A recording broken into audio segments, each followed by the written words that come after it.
Good morning, everybody. Zo to the Chumash of today. Today is Friday. We read the sixth part of the portion of Shemini.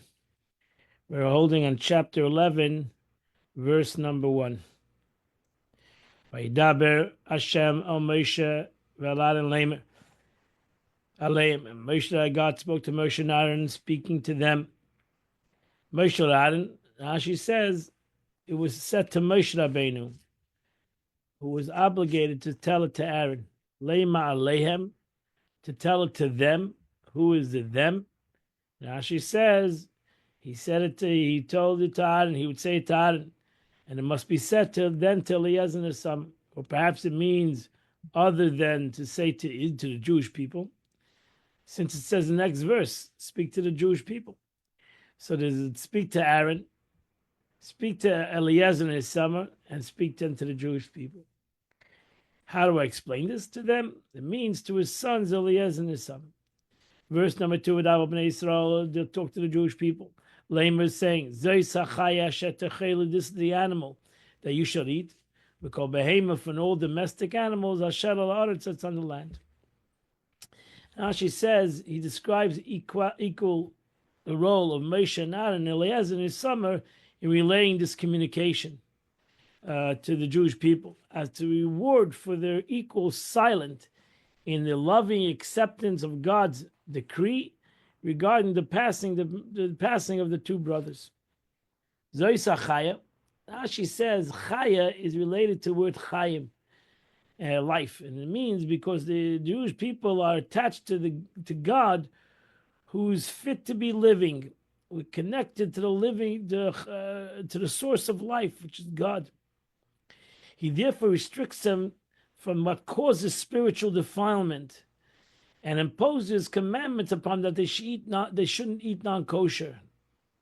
Where the nations of the world, he imposes no restrictions, as they would be meaningless, ineffectual for them. If the non-Jew eats kosher, it doesn't affect him in any way, and if he eats non-kosher, it doesn't affect him in a negative way. This in comparison to the doctor who comes to examine a sick person, and one person tells him to eat salt, and one person tells him not eat salt. Every patient, so to say, needs their own situation. So too, the Jewish people, their bodies and soul need to have kosher food, and a non-Jew can gesundheit eat non-kosher. It's nothing going to affect him if he eats non-kosher. He doesn't have the obligation. Now she says, Chaya is all animals. The word Zois indicates that Moshe took each creature and showed it to the Jewish people. Whenever it says Zeh and Zois, this you may eat, this you may not eat. Zeh techeli, you see later on, this is what you should eat. Ves Eila, when it says these, so whenever it says Eila, Zois, Zeh, it means that Moshe Rabbeinu showed them physically exactly what he was talking about. Because that's the way the general, when it says the word zeh, zois, it means specific that Moshe Rabbeinu showed exactly what he was talking about. Zois achaya mikol behema. So here you see the Torah interacts between the word chaya and behema. And that's what Rashi says, melamed shabehem b'chal chaya. Because really the difference between behema and chaya is the difference between a domesticated and a non-domesticated. Like a deer is a chaya, and a cow is a behema. But they really go together because a deer is kosher and a cow is kosher. So there are certain animals that domesticated that are kosher, certain are not kosher. There are certain wild animals that are kosher, certain not kosher.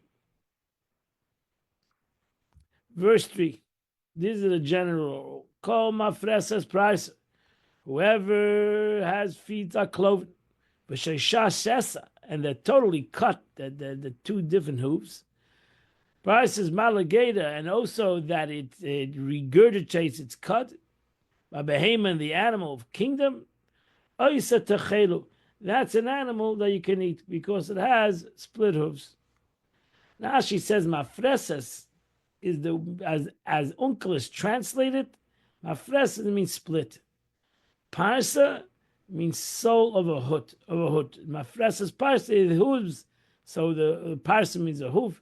It hooves are split. Shesa split. Shesa means completely split. As Unkel is translated, umatalfa talfin, it makes like 2 feet. Some feet are split above, but not totally split. And some of them, like a cow, has 2 different hooves. Malas gated ashes, it brings up its cud, its food, from its stomach back to its mouth to crush it and to finally grind it. So we know that like a cow brings it maybe 3 times. Geda, the name regurgitating food is called geda, and it comes from the word kamayim nigrarim, like to be nigra in Hebrew. To nigrar means that it comes back, it flows back. So this is the food that the food comes back to the mouth. Uncle is translated as the zal pishra. He translates geda as pishra, which means to dissolve. The food dissolves. Now she says 2 ways of looking at it. And Greda, usually the simple way, that's what Rashi uses. The first one is that it's drawn back to the mouth. Babehema, why did the Torah say the word Babehema again? In order additional provide a deviation of the law that a fetus is found in its mother's womb is permitted. Because the whole question, like a fetus, what is the fetus? Is it before it's born, you opened up the mother's stomach, if you shechted the mother, you found a fetus, it's called a shalia, and could you eat it? Is it like do you consider it kosher? So ba behema, because the word is ba behema, in the animal. So that's how the Gemara learns it. Baba, you found in the animal. You found an animal in an animal. Oisa techelu. Now she says, v'loi behema tmeya. You're not only eat, but not a spiritually defiled animal. This already said you're not eat a non-kosher animal. But over here, the Torah wants to tell you that a person eats non-kosher, he basically does two negative things. He does a negative thing by eating non-kosher, and he does a negative thing by not eating kosher. He doesn't do the positive thing of eating kosher. Verse number 4. But these are the animals that you're not allowed to eat, that do have split hooves, or they have chudekad. It's a gomel, the camel. Kimalagedi, a camel chews its cud. Mafrisin and Frav does have split hooves. Tomei hulachem, it's spiritually defiled to you. It's impure to you. It's an interesting word, the word tomei, that's he's spiritually defiled. Tomei means it's impure to you. That's a simple meaning. Whereas a shofan and a hyrex, kimalageda, it does regurgitate its cud. It's a sorry. It does true, but it does not split hooves. Tomei hulachem, it's impure to you. Saneves and a hair, ves kimalagedi, it regurgitates its cud of farsely a fist and a flitting hoods. Tomei temeya hilachem, it's impure to you. As a chazer and a pig, it does have split hooves, which is shashes, it's totally split. Parsa, but doesn't chew its cud. Tomei hulachem. You should know, it's just interesting to know that these 4 animals that are only 4 animals that is one sign and not another. They haven't found another animal like that has one and not the other. You find either they have nothing or they have both, but there's only 4 animals that have one and not the other. It's very interesting that they found these animals. Rabbeinu showed the animals to the Jewish people in the desert. All the fish, all the birds, all the animals. Verse number 8, you're not allowed to eat from their flesh. When you're not allowed to touch their dead bodies. They're impure to you. Now she says, from here I only know that the above mentioned 4 animals. From where I know other spiritual, like a cow, a dog, not a cow, a cat, a dog, a lion, or thousands of animals that have neither signs of permitted animals is also forbidden. You may imply this is where you apply a kal v'chomer. If the Torah says a chazir is prohibited, even though it has one sign, so surely a dog that has neither is not permitted. So that's a kal v'chomer. The Torah doesn't have to say every animal. The Torah says, if I told you these 4 animals that have one sign and not the other sign, nevertheless it's impure, so then you can learn from this all animals that have no signs, neither chewed their cud, nor hasplerus, that they are self-understood impure animals. Now she says, the Torah says the flesh, from here we learn that the flesh is prohibited in Torah. But the bones, the sinews, the horns, or the hooves are not prohibited. They were prohibited ultimately with the Rabbanan. The rabbis prohibited these things, but Torah it's only the flesh. But the velosum altigo, you're not allowed to touch a dead carcass. Now the question is, what's the Torah talking about? The Torah talking to a regular Jew, that a regular Jew is not allowed to become impure. We know that that is not correct, because a regular Jew can become impure. Only a Kohen is not allowed to become impure. Rashi says, I might think that this means that an Israelite, a regular Jew, is restricted from touching a carcass of a dead animal. Therefore, Torah says to say to a priest, where it says the priest is restricted from the contact of the corpse, from which we infer that a regular Jew is not prohibited to touch a dead body of an animal, of a non-kosher animal that died. Thus, we apply again a kal v'chomer ma'ata. We can apply a kal v'chomer, also the same concept of a kal v'chomer. If regarding defilement of a kohen, if the Torah tells us that a kohen is only not to become impure to a dead body, a person, prohibited priests, how much more so regarding ritual defilement of carcass? If the Torah prohibits a Jew, a regular Jew, that he tells her only a kohen is not to become impure to another person, and a regular Jew can become impure to another person, so for surely a regular Jew can become impure to a dead carcass of an animal. And that's the kal v'chomer that we learn in the Gemara. That's one of the 13 ways in the Dreshes, how we expound upon the Torah. And what is then the meaning of the scripture? You must not touch it. Over here, the Torah talks over to regular Jew soundingly. It doesn't say the kohen over here. It says the regular Jew. So the Gemara says over here we learn the Torah is talking to when a regular Jew shouldn't become impure. Like he's going to the Beis HaMikdash on Pesach. He has to make sure not to touch a dead animal, even a non-kosher dead animal. These are the fish you shall eat in the water. Anyone that has fins and scales, whether it's in the rivers, the seas, or the rivers, those you shall eat. Snapir is what the fins. Kashkeses is the scales. Called kashkeses, as it says in Samuel's, Shiroyin Kashkoyim, and he was wearing a coat of mail, kashkesh. Anything that any fish that doesn't have fins and scales, whether it's in the seas or in the rivers, but called sheretz, also the crawly things that crawl in the water. All living creatures in the water, they are an abomination to you, loathsome thing to you. When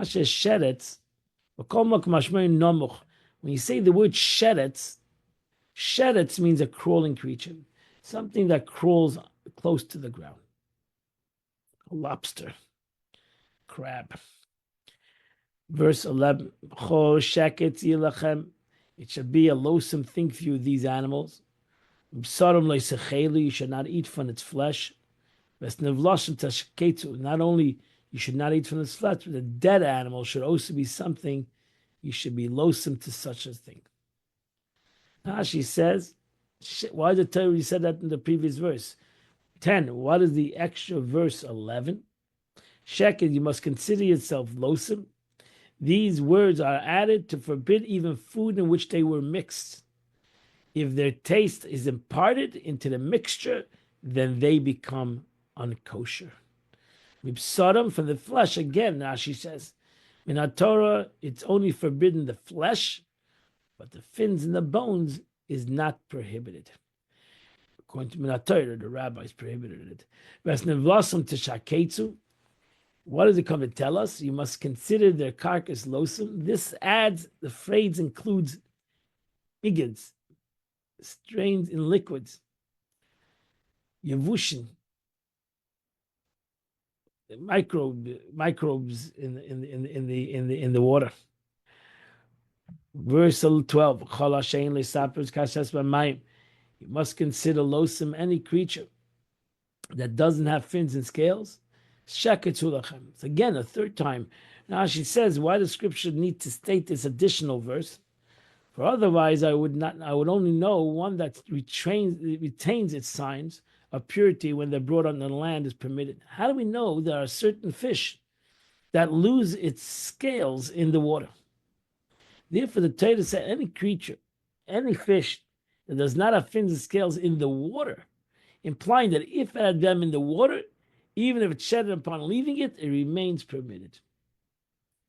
Verse 13. And these are the fowl you consider following losim.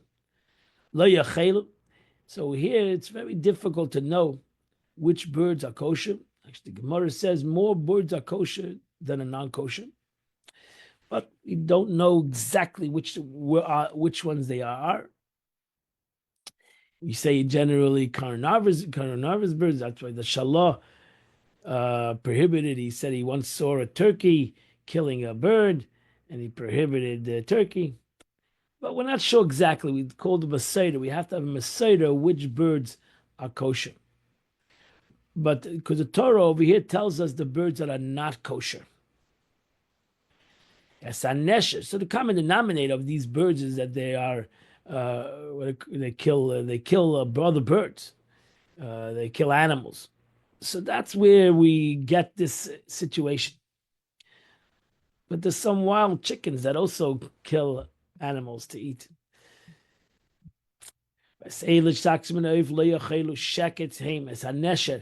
The griffin vulture, Peres, and the bearded vulture, Nia, and the osprey.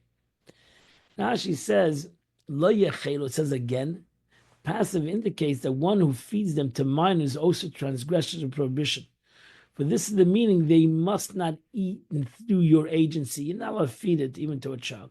Or perhaps intend nothing else than to forbid deriving benefit from them. Maybe it means, because it says twice, Lo yechelu. Therefore, the Torah is Lo seichlu, you must not eat. They're forbidden from eating, but it's permitted to derive benefit from them. You know, like milk and meat together, you're not allowed, if a person mixes milk and meat together, he's prohibited from having any benefit. But for a dead animal, you could have benefit from it. You could sell it. You can use it for whatever, for fire. I don't know. But over here, you can have benefit. Regarding even fowl, about which it says limine, limineu, because those species each contain another type that resemble it, neither in appearance nor in name, but they're nevertheless all one species. You got to know the species, as I said. There's a lot of species, there's many kinds of owls, there's many kinds of species of vultures, there's many species of osprey, there's many different species of even many species in a as I said, in vultures, or in an eagle. Vesada, and the various species of vultures. All types of crows. Vesbasayana, vesatamchus, the ostrich. Vesatamchus, and the cuckoo. Vesashachaf, and the gull. Vesanates, and the various species of hawk. There are many hawks, different kinds of hawks. A nate is a hawk, Rashi says. Verse 17. You should know There are many different arguments in these animals, the interpretation of these animals. Vesakois, vesasholach, the screech owl, vesasholach, and the cormorant, vesayanshef, and the barn owl. So now she says, the shalach, our sage explained that this is a fowl that draws shoyle, fish from the sea. It's our uncle has translated shul shalinunu, one who draws up fish. Indicates that this trait is so characteristic to this fowl that it's named after it. Koisa yanshuf, this is a type of owl that screeches at night and has cheeks like a human. Certainly, one of the names referred to another type resembling it in its appearance is called an owl. Verse 18, Vesatan Shemus, and a bat, Vesakahas, and a pelican, Vesaracham, and a magpie. Now she says Tinshemus is a bat. Like those are like, it's like a mouse that flies at night. As evident in the fact that the Tinshemus mentioned amongst the crawling creatures is similar to it. It's like a mouse, but it flies. But it doesn't have eyes. It's called a mole. And a stork. And the various or various species of heron. Vesaduchvis, the hoopi. Vesatalof, and the talof. Now she's a chasida, is a ziggon in English and in French, and it's called a chasida because it acts like kindness towards a companion. It shares its food, and that's why in the pasuk it's called a chasida, charitable one, so to say.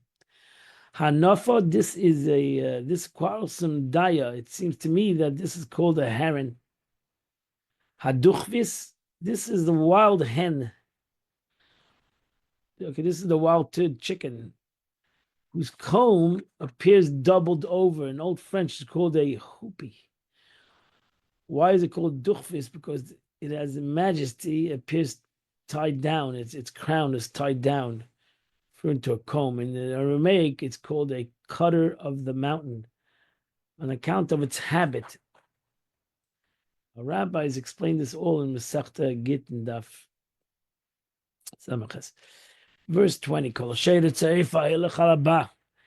you must also consider loathsome any crawling creature that also flies or walks on four legs, like a dog, cat.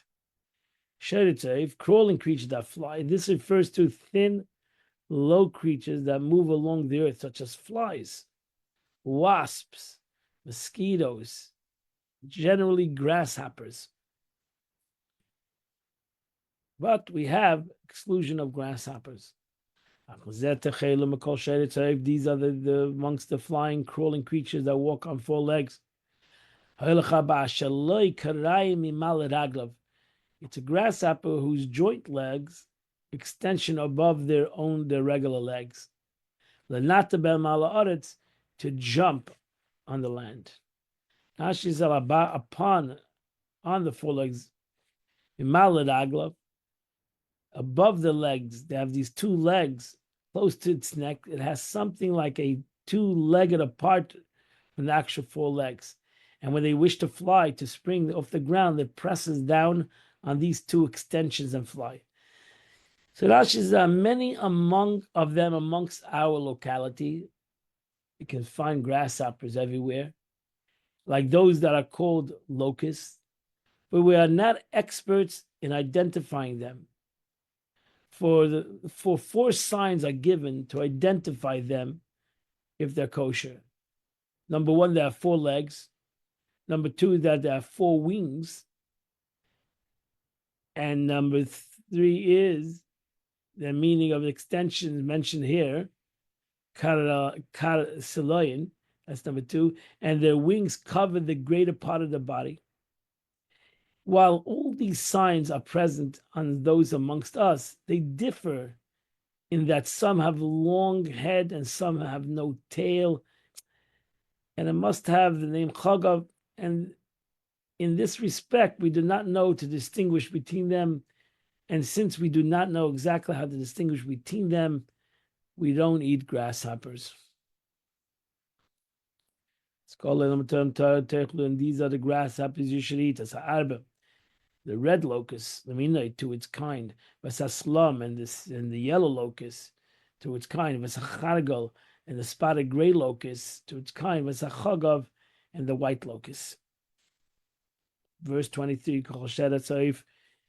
all four-legged flying crawling creatures, like a fly, a mosquito, they're sheket, so it's considered loathsome to you. Now she says, why did the pasuk say it again? The Gemara learns that if they had 5 legs, it would be kosher. The Torah tells us it has to have 4 legs. If you find a 5-legged mosquito, you can eat it if it excites you. Verse 24. Now, besides the fact that you're not allowed to eat it, but touching their body, dead body, is a problem also. And now the Torah goes into the impurity of touching a dead animal. I'm sorry.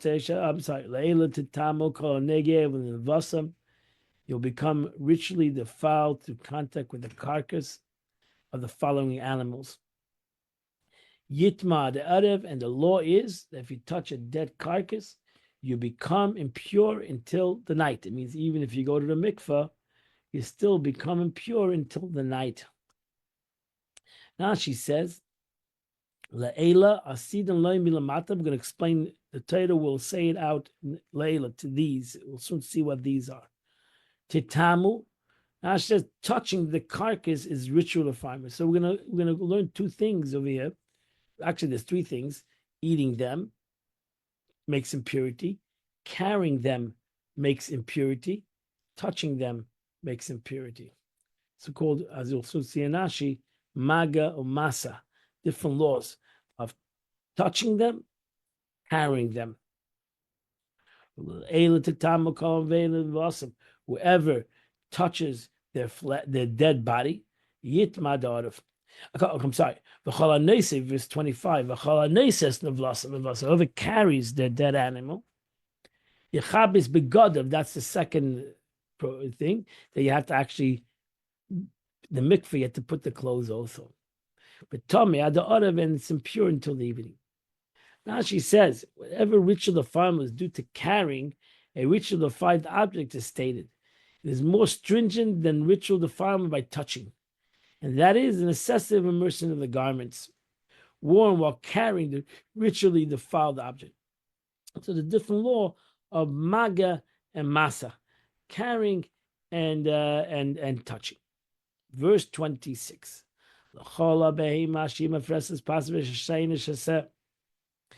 You must consider the carcass of any animal whose feet are partially cloven but not completely split.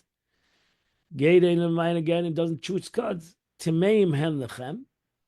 So a non-kosher animal can be touched as long as it's alive. You can touch a dog. But once you touch a dead dog, now you become spiritually impure. Because a dead kosher animal, you don't become impure touching a dead, not a dead, a slaughtered kosher animal. You can touch, but a dead kosher animal is also if it's dead for natural causes. But over here, we're talking about a dead animal that died natural causes. Even if you shechted a camel, it's still like a non-kosher animal. So whose feet are not clothed. Such are the camel whose hoofs have split but remains connected below. Here it teaches that the carcass of a spiritually defiled animal causes spiritual ritual defilement. And the passage, the end of the portion, explains the law concerning the carcass of a spiritually undefiled animal, one that's permitted for consumption. Verse 27. Amongst all the animals that walk on 4 legs, you must consider the carcass of any animal that walks in the paws to be richly defiled. On the game, you touch a dead cow, you touch a dead dog, or cat, you become impure ad the autumn until the evening. As Ash says, kalakapa, what means on the pores, means a dog, cat, bear, tiger, lion, all these animals. Tmeim hem lechem, you consider to be ritually defiled if you touch the dead body. Verse 28, and again, somebody carries a dead dog. Yachabis begodav, now he has to not only go to the mikvah, he has to also put his clothes in the mikvah. And he's tamei, he's impure until the evening. Tameim heim lechem, because they are defiled, they're impure animals to you. Verse 29, and you must consider the following ritual you follow amongst the crawling creatures of the ground. The weasel, achbar, touching a dead mouse, vatzav, and a toad, a frog, all these various species. Now she says you must consider the following ritual defilement. All these mentioned ritual defilement do not refer to the prohibition of eating them. We already mentioned that, but to the plain sense of ritual defilement. That one becomes ritually defiled by touching them, and forbidden to eat truma. Now, if he's a kohen, can't eat truma, and he cannot eat consecrated. If he's a regular Jew, he cannot eat any kind of sacrifices, and he cannot enter the sanctuary. It's one of the things where he's not allowed to enter the sanctuary. He has to go to the mikveh first, wait till the evening, then he can come to the sanctuary. V'anok and a hedgehog, v'akoyach, and a camelon, v'atlota, and a lizard, v'achemish, and a snail, and shemes. So a nok is a hedgehog, a lata is a lizard, a chemish is a snail, and a shemes is a mole. I mean, these were easily things that were found around your house, especially in those days. So, I mean, there's a lot of lizards around my house, and if I touch it, well, when it's dead, I become tummy. Verse 31 of the above mentioned creatures, the ones amongst the crawling creatures, whose carcass you must consider richly defiled, and anyone who touches them when they are dead will be richly defiled until the nightfall. Verse 32. The Torah is going to go on. I mean, tomorrow continues. The laws of impurity is not an easy laws. They're very difficult. They're very complicated in many ways. As the way it defiles, what it defiles. Learn klidishin, klishenish, klishlishi. Not klidish, that's Shabbos. The laws of tumadishin, tumasmes, tumas adam, tumas kli. A lot of levels of these laws and how to defile and when they defile, etc. Verse 32. And if any of these creatures fall upon anything, it'll also become richly defiled. We call cleates. Let's say it fell on a vessel of wood. So if it fell on a vessel of wood, then the vessel of wood becomes defiled. A beged, or any kind of garment of oil, of hide, a sock or a sack. Kol kli asher yasbem malachabem, any kind of a vessel that you do work with it. B'mayim asher yasbem malacha, that means it has to be a vessel, not a broken vessel, for example, but it has to be a complete vessel that's usable. Then it's considered a kli, and it's makabel tuma.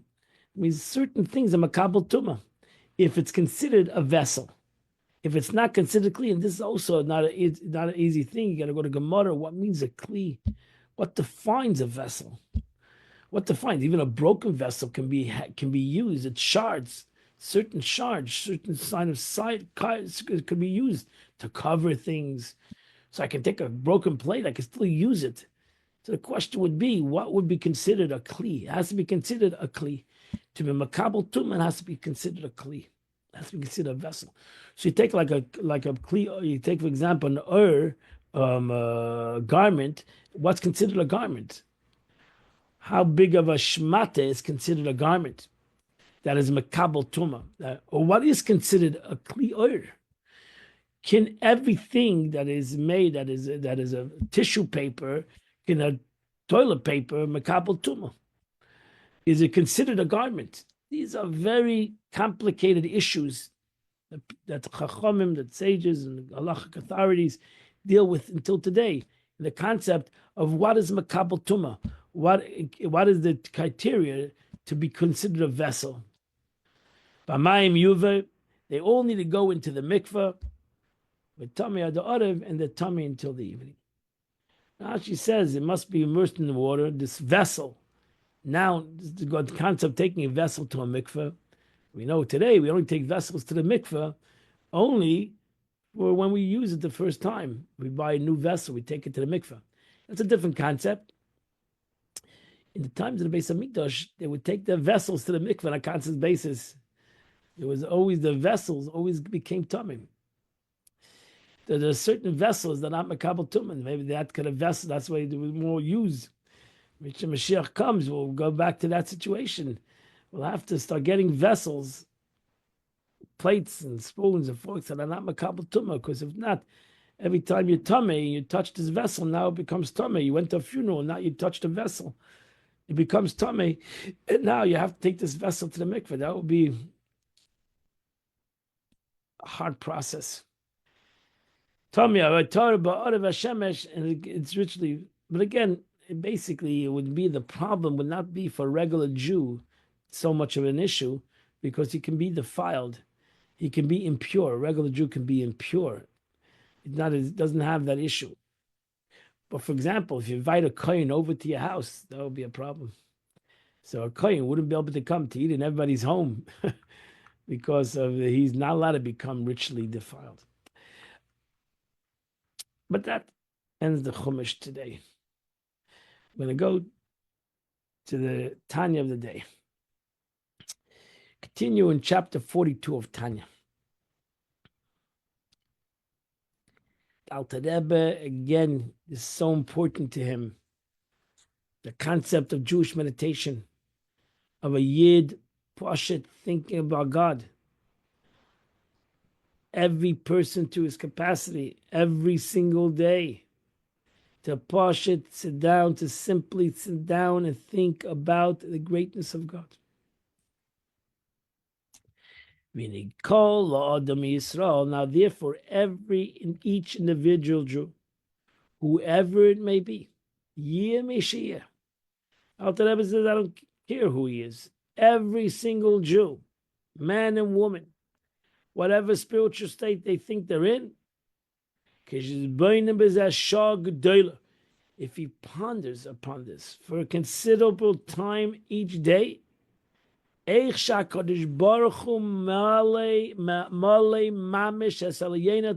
God fills this world, how God is united with everything in this world, from the heavens to the earth, meaning not only the spiritual heavens and earth, but also, the spiritual spheres, but also the heavens, this physical heavens and this earth mamish.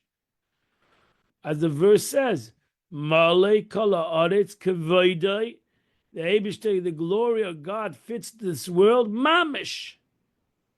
Again, not as a philosophy. He has to, in his meditation, in his thought, he has to imagine God is right here. That God is in this physical reality.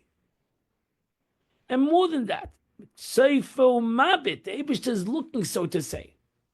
Umabit, and he seeks. Ubaychen Kaloyes, he searches, so to say, the kidneys and the heart.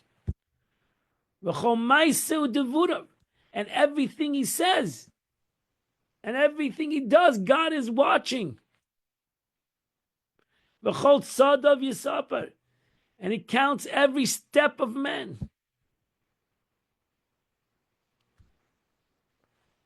To God, it's important every step you do.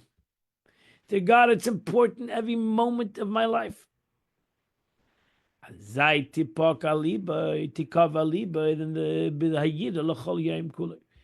the fear will be implanted in his heart throughout the day. Even when he's occupied with matters and cannot contemplate the above, but if he sat for a time and he contemplated this, it will travel with him. Because a second he can then have, since he has thought deeply into it in the morning. So any time during the day, he can go back to it for a second. And he'll again meditate on this, even if it's superficial reflection. That does not demand partial effort and a set time. He just goes back to his thought. He always goes back to the meditation of godliness. He goes back to that concept. In any time, in any moment, he is soon made out to go away from evil. I say tov and to do good. Whether it's in thought, whether it's in speech, whether it's in action. And also not to rebel against God. The eyes of God. Hashem Malik was the eyes of God fills, so to say, the entire world. And as I say, the statement Rabbi Yochanan ben Zakkai said to his students before he died, which we mentioned before, that may God's will be that the fear of heaven be upon you and keep you from sinning, like the fear of a human being, who by observing your action keeps you from sinning. And this is the meaning of the verse. When God demands a Jew, that when God says to a Jew, fear me, why do I want you to fear me? To walk in his ways. That is it. The question arises, is attaining fear of God such an easy thing? The verse says only to fear him. The answer is given. For Moshe is a simple matter. It's difficult to comprehend. For the verse speaks to God's man to you, every Jew. The explanation is as follows. The verse is referring here to a level of fear which indeed is simple for every person to reach. And that's a level of fear that leads you to walk in his ways. That's it. We're not looking for great stuff. We're looking for great stuff. You can go higher than this level of fear. You should. You should be in awe of God. You should be ashamed of God. You should reach to the highest level of this concept. But every Jew can reach to the basic concept, and that is the level of fear and awe that brings me to love of God. And everybody can do that. Because we're trying to accomplish one thing, to go in the way of God. What's the way of God? Torah mitzvahs. That's the way of God, because that's the will of HaKadosh Baruch Hu. B'sur meraf, and going away from evil, v'asei tov. V'yira. And you're right, it's not the highest level of fear, and we haven't accomplished yet. It is something. It's my level at this present time. And I need to accomplish my level at this present time, not levels that are far away from me. So according to Gemara's answer, now let's understand it means. Legabe Moshe, meaning what implies to Moshe, legabe bechinas hadas, in relationship to the quality of dat, knowledge. Shebechol nefesh yisol, every Jewish person, soul. Halakis is godly soul. Milsa zutra, see, this is easy. If you're going to connect to your godly soul, it will be very easy. Because already Moshe implanted in the das, in the knowledge of the godly soul, this concept. So therefore you just have to connect to your das. You need to meditate. You need to use, I need to use my brain in the meditation of God. For das, the faculty which connects the hidden understanding of the heart with the revelation and actual thought, it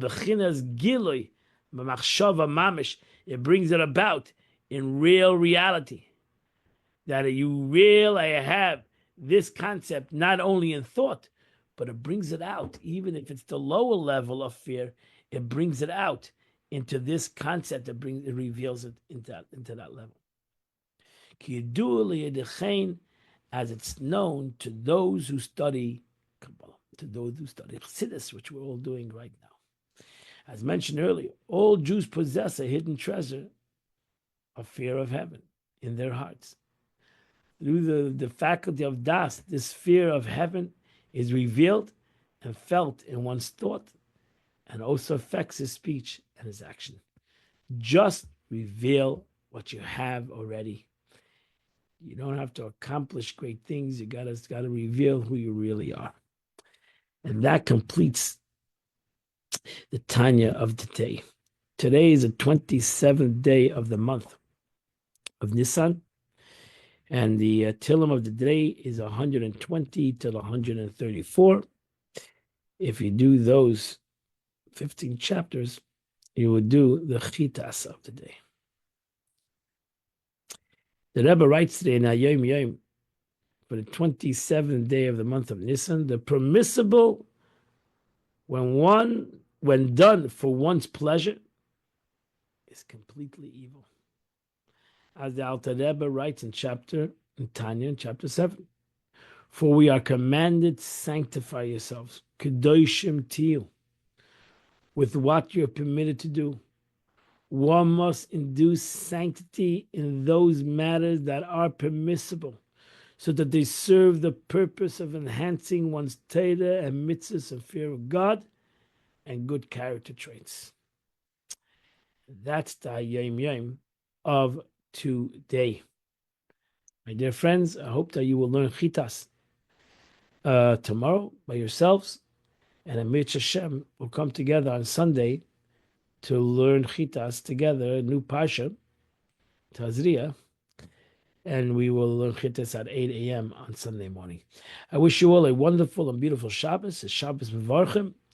It's the Shabbos we bless the new month, the month of Iyar, which the sages say Iyar is written Aleph Yud Yud Reish, which stands for Hani Hashem, I, God, Refecha, I will heal you. May God heal all those that need healing and bring freedom to all those that need freedom and bring redemption to the Jewish nation. Have a wonderful and beautiful Amen.